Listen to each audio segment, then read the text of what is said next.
국정조사를 정부가 수용합니까? 그건 국회 영역 아닙니까? 아니 요즘 민주당은 대통령 한마디 말 다 듣지 않습니까? 그런 말씀 하시면 안 되죠. 무슨 말씀을 그렇게 하십니까? 사실을 얘기하는 건데요, 뭐. 예, 그러시면 안 예. 되죠. 이게 친문 벌떼 작전 펼치는 이유가 진실을 감추려고 했어요. 그런데 항상 그럴 때마다 결과는 정반대로 나왔습니다.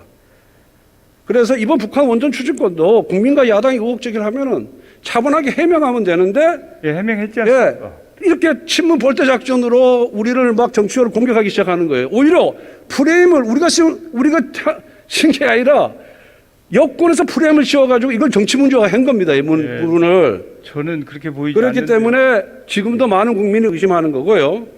그 1차 남북 정상회담 할 때 그 USB 전달했죠. 그 공개하실 용의가 있습니까? 제가 그 이상민 의원님 질의에도 말씀드렸습니다만은 외교 관계 때문에 못하겠다. 정상 간의 이 주고받은 내용에 대해서는 공개를 하지 않는 것이 그 관행이고 또 그것이 국익에 합치한다고 보기 때문에 저는 공개하지 않는 게 옳다고 판단하고 있습니다. 그런데 정의용 실장이 그 내용 중에 경제 협력 부분에 대해서는 이미 다 기자회견을 했어요. 공개를 했기 때문에 그러면 경제 협력 부분에 한정해서 하는 건 어떻습니까?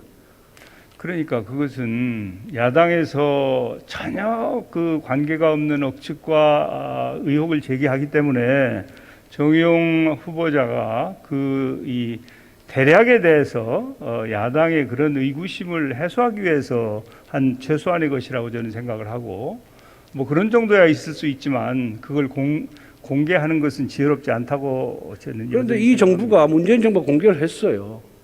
한일 위안부 합의 박근혜 정부 때 그때 박근혜 대통령과 아베 신조 총리 간의 대화 내용, 오바마와의 대화 내용 다 공개했습니다. 2017년도에.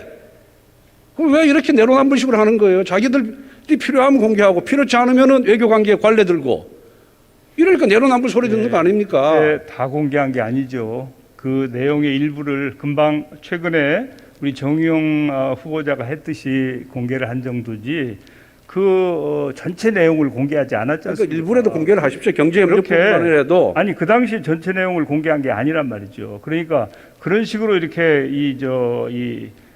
말씀을 하시면 사실은 사실이 아니지 않습니까? 그래서 정말 아무것도 아니라면 야단 법석 치면서 이렇게 과민 반응하지 말고 아니 아무것도 아니려 차분하게 해명하십시오. 그리고 어떻게 야당이 요구한 국정조사 수용해 줘야 되는 거 아닙니까? 어떻게 생각하십니까?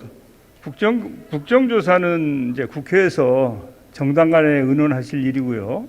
그게 아무것도 아닌 것은 아니죠. 왜 그 USB가 아무것도 아니겠습니까? 아무것도 아닌 게 전혀 아니죠. 박근혜 정부 때는 민주당의 요구를 7번이나 국정조사를 수용해 줬어요. 우리 당에서.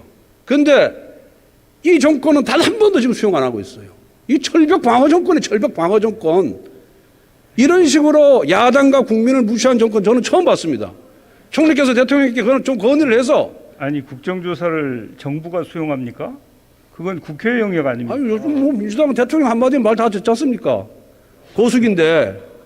그런 말씀 하시면 안 되죠. 예? 무슨 말씀을 그렇게 하십니까? 사실을 얘기하는 건데요, 뭐. 예, 그러시면 안 되죠. 그리고 이제 국회에서 여야 간에 의논해서 하시면 정부야 당연히 국회에서 결정하는 내용을 수용하죠. 그렇지만은 정부가 국정조사를 하고 안 하고의 이 가부를 얘기할 수 있는 상황은 아닙니다.